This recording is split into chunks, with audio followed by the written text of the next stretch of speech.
gonna add a Dark Star Souls style spawner to Combat Fury. So if we start the game, grab this sword and equip it, and we'll kill this guy.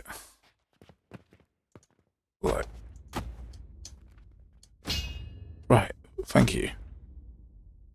There we go.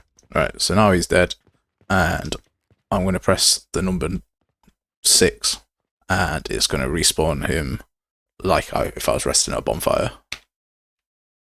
Like so. And we're going to be able to do that for amount of enemy spawners. So, like this. So here we have more enemy spawners. And it's only going to refresh the ones that we need to. This guy.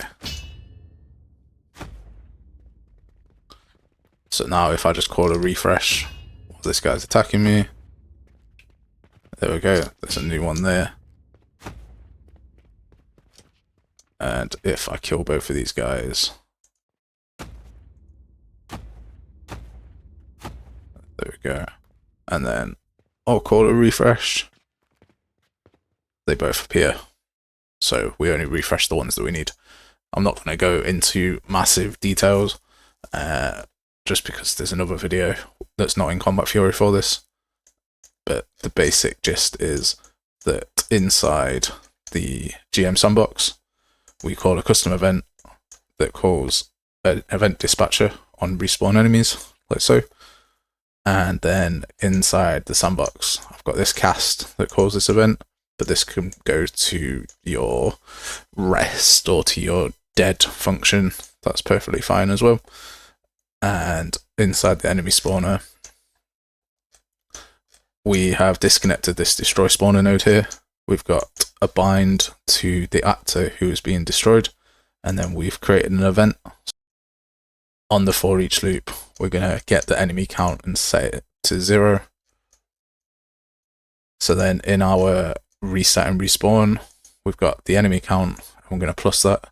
So every time an enemy is destroyed, this event gets called, which adds 1 to the node. That's how we know how many to respawn. If you're using the overlap function, then I've added a do once to the overlap so that it's not constantly respawning whenever you overlap.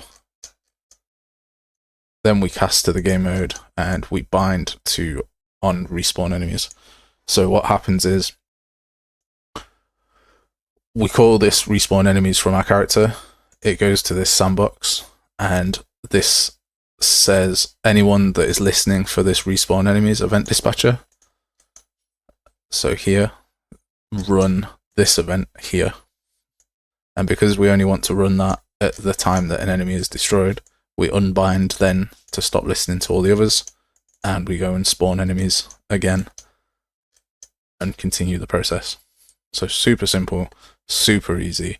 There's no complicated code, it's just event dispatches and using the game mode.